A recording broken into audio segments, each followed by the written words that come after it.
everyone. I'm Kelsey Misbrenner, Managing Editor with Solar Power World, and I'm here today with Amar Zaman. He is the Chief Financial Officer at New Energy Equity, which is based in Annapolis, Maryland. So welcome to the show. For sure. So Amar, can you start by telling me, how did you personally get into solar power? Sure. It was entirely by accident. Um, I spent about 10 years at Intel Corporation, which is my first job right out of college. I graduated from Arizona State University, and I joined Intel right there in Chandler, Arizona. After about 10 years at Intel, I moved to New York City. And as the Romans do in New York, everybody was working on Wall Street. So I decided to try to get a job on Wall Street, and I was lucky enough to get a job as an equity research analyst covering the semiconductor industry, given my experience at Intel.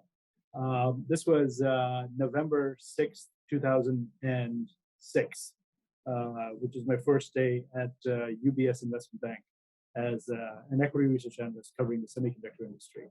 The day I joined, First Solar filed to go public. So the investment bank, I think we were involved in the IPO in some way. They needed somebody to represent them as part of the IPO. And so because I was the most junior person on my team, I was tapped to be that person. And so it was entirely by accident. And the next week, after starting at UBS Investment Bank, I was sitting down with Jens Meyerhoff and Mike Ahern, who were at the time the CEO and CFO of First Solar. And we were, it was interesting. They were trying to convince me and convince Wall Street that they could achieve module cost of $1 per watt. At the time, SunPower was selling modules at $6 a watt. And I think Nellis was the largest system that was installed in the world at the time at 14 megawatts. And it was at $10 a watt or something like that. So again, it was entirely by accident, and I've loved it ever since. I was one of the early analysts on Wall Street covering the solar industry. And so in a way, I felt like I grew up with the industry. I remember in 2006, the global install capacity for that year was 1.8 gigawatts globally. And I think 900 or a gigawatt of that was in Germany. And the biggest conference everybody would go to was in Munich, Germany, Intersolar. So we've come a long way, and I've come a long way with the industry. So did you foresee a day where such an enormous climate bill with all of these solar provisions would pass in the federal government back then? Hey, I wouldn't say I wouldn't say that I foresaw it, but in 2016, I was actually talking to one of my colleagues this morning, and the last time the federal government passed a major piece of legislation that was beneficial to the solar industry was in 2016, I believe, when the investment tax credit was extended. Because if you recall, it was scheduled to come to an end in 2015, and the industry pushed for it to get extended. And at that time, I remember I was still on Wall Street, and we were looking at all the bills that were that were being discussed, and the texts of the bill that were being discussed in Congress. And I remember the total cost of that provision was $16 billion, if I recall correctly. So I was just talking to somebody this morning that, the last time the federal government did something with $16 billion, this time around, it's $370 billion. So it's a huge, huge orders of magnitude more beneficial. But I've always viewed the renewable energy industry broadly, solar specifically, as an industry that had reached escape velocity a long time ago, right? Solar was rapidly declining in cost, coming down the cost curve. Utilities were getting on board. Solar and wind were becoming more and more competitive. Every year, they become more and more competitive with baseload energy, with natural gas, and so, I know that there's been a lot of discussions around tariffs and ITCs and especially in the US, federal government support programs and lack thereof. But the industries continue to grow double digits since I've been involved in the industry since 2006. So I think, whether we have subsidy, whether we have programs in place to support the solar industry or we don't, economically, just a purely economics perspective, the industry is in very strong footing and will remain to be such going forward. Right.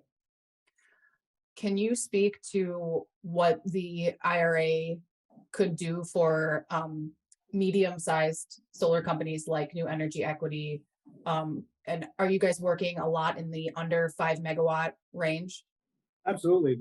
We are primarily a community solar developer. That's the majority of our business. And most of our projects, the average size of our project is under 5 megawatts. So we're right in that sweet spot for the IRA in terms of getting the IA, the interconnection agreement, IA costs being eligible for the ITC, which is huge. It's a significant opportunity for the economics of our systems, as well as many of our projects are sort of in the 1 megawatt range. So we're sort of even though we're big, we support prevailing wage requirements in the bill. A lot of our projects are sort of just below that threshold, so we benefit from that.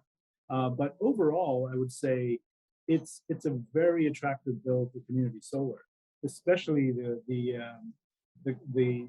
parts of it that are more tied to LMI, low medium income communities. We're really focusing on new markets in those communities, and we could potentially have investment tax credits up to 50% with all those adders. So that's extremely beneficial to our business and to our pipeline. Right. Do you see your team, how do you see this impacting the business? Do you see your company growing to be able to do even more projects with all of these incentives? Absolutely, absolutely. I mean, we were looking at some tangential markets this year for pipeline in terms of our pipeline for the next couple of years, and some of those markets were just at the precipice of being economically viable, but with the IRA, those markets are now extremely valuable. So that is going to significantly impact our pipeline, add to our pipeline, and also, we'll now be able to hire in those markets and grow in those markets where there was a question mark around them prior to the IRA. Okay, great. Can you tell me a little bit about the regions that New Energy Equity is installing or is just working on projects and developing projects in? Sure. So our primary markets right now are Minnesota, Illinois, and New York. We're also developing in Virginia, New Mexico. We're doing a little bit of exploration in California.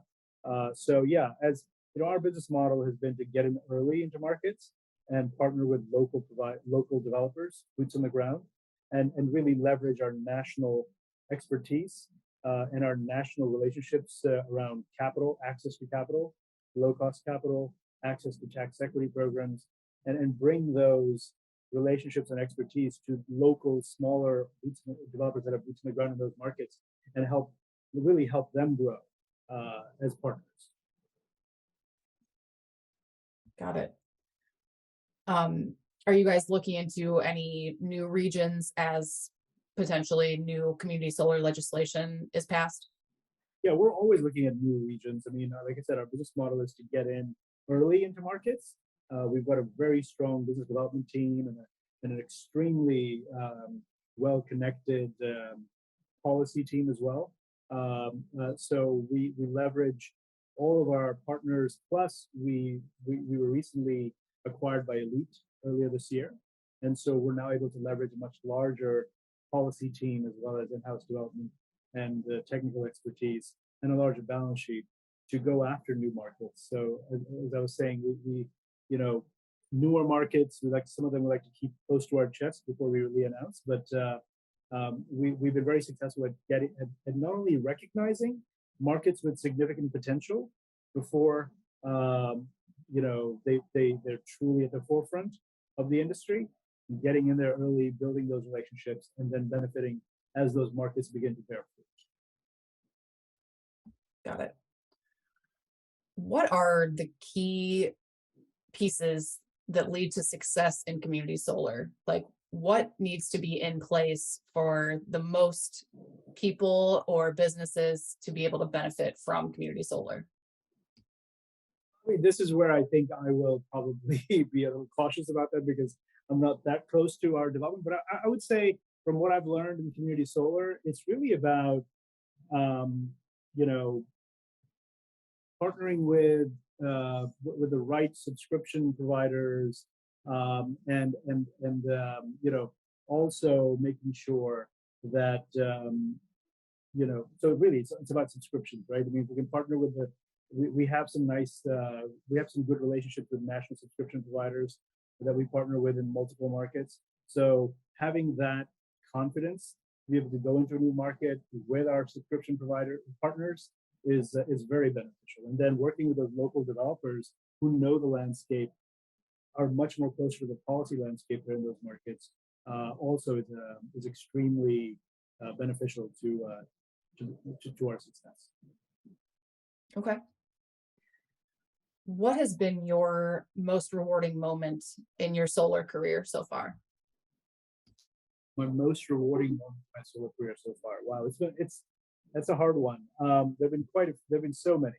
Um, One of there was a there was a when I was on Wall Street as an analyst back in 2012, I put out a report. Um, at the time, solar costs were around the dollar. We're around $2.50 for utility scale projects to be built. And I put out a report um, after discussing with manufacturers and developers and doing research around the industry that solar costs will be cut in half by 2015 to I think my report suggested that the cost would be $1.50 or below. And everybody in the industry, even manufacturers who were clients of ours, were skeptical about that call. They felt that it was too aggressive, given where we were in 2000. I think it was 2010. So they felt it was too aggressive. But I think by 2000, and my forecast was that by 2015 we will achieve that cost we cut in half. But what was realized by the industry by 2012, we were at my target. So it was almost like I was people felt that I was being too aggressive, but I was actually, in reality, I was being a little conservative. So that was one. The second most rewarding experience for me in the industry was in 2014. I helped raise a large. It was really the first large institutional round for one of the largest IPP developers slash asset owners in the country. I'm not going to mention their name, but they're now a multi-billion-dollar developer, and I was able to work with them when they were just a team of 4 or 5, and help them raise their first institutional. And so that having been there early and now seeing how they've grown and where they've become one of the top 5 players in the industry was extremely rewarding. Yeah. Um, how else does new energy equity stand out from other companies in the middle market? I think we stand out. Really, we're a end-to-end solution provider. We work with early stage developers. We take projects from early stage development to NTP.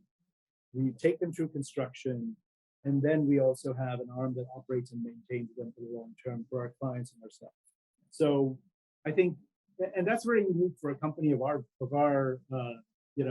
age. I think we've been around for about 9 or 10 years to be able to achieve that full end-to-end expertise. We have an extremely we have a great engineering team in-house that really we leverage a lot, especially when we get into new markets, to help us site our projects appropriately. And that has been extremely beneficial to our pipeline.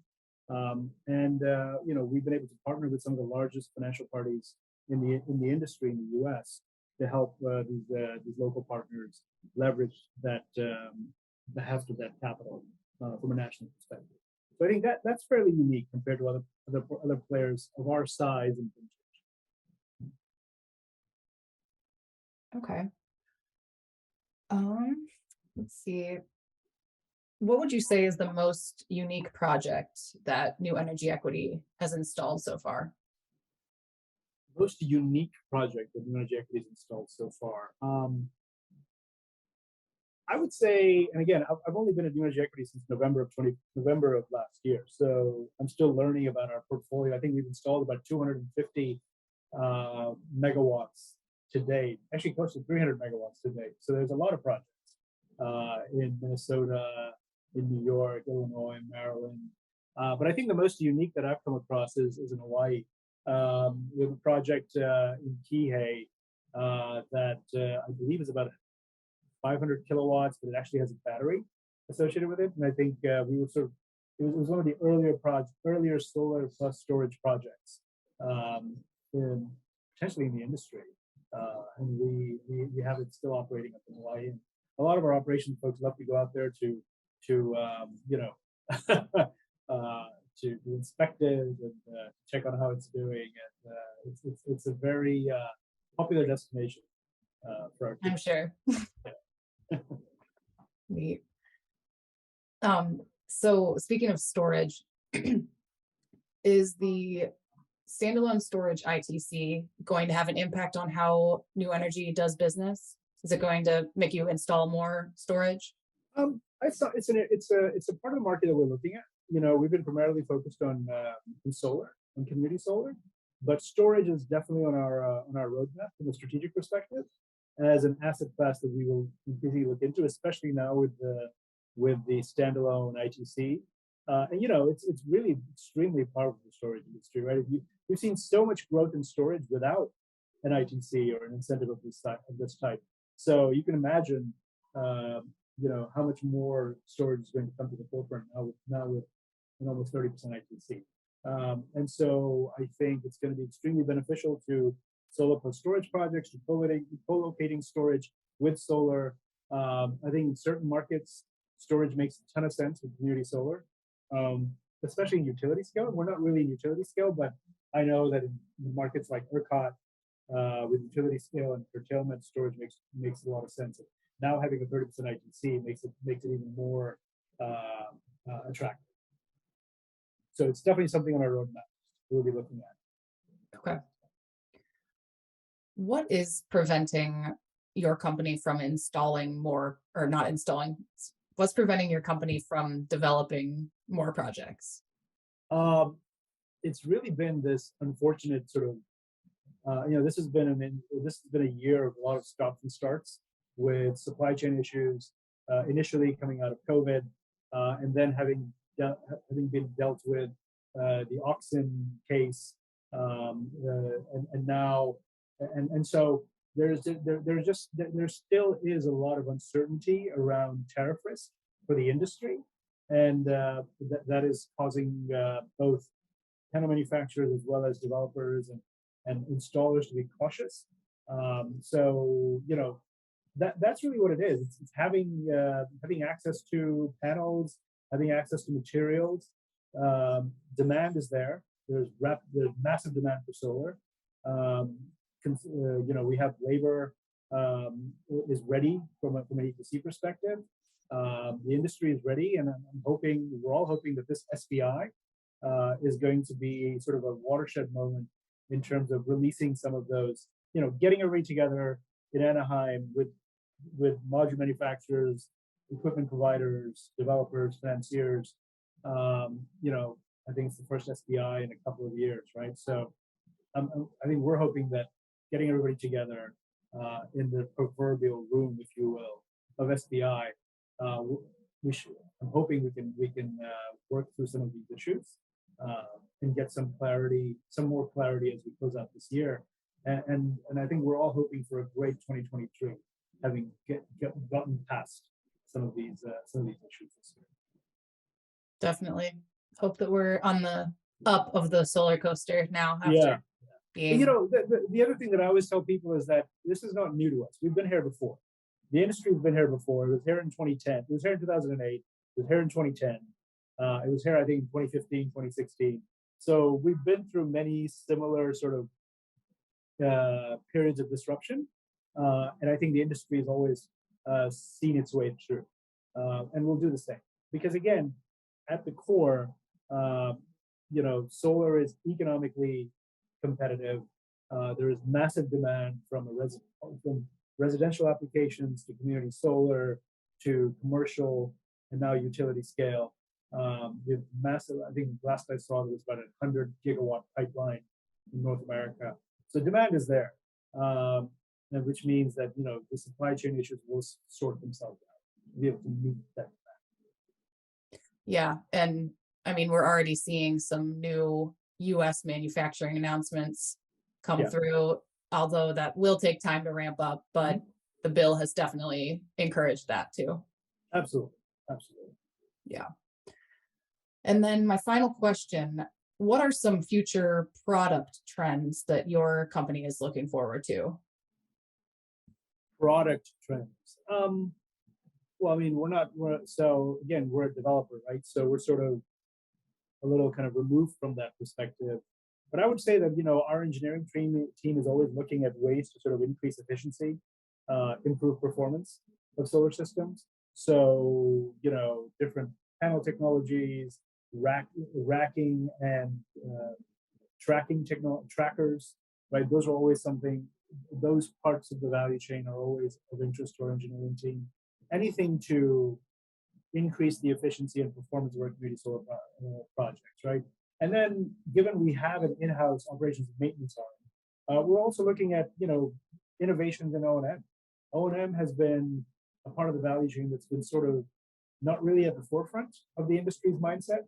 So I think as the install capacity in North America continues to age and globally continues to age, there's been more and more attention on operations and maintenance. And so and that's driving innovators to kind of come up with new technologies, whether it's panel washing, robotic, grass cutting, vegetation management. A lot of innovation is happening in that part of the value chain. So I'm excited to see what comes out of Definitely. All right. Well, thank you so much, Amar, for your time. I really appreciate it. that. My pleasure. Thank you.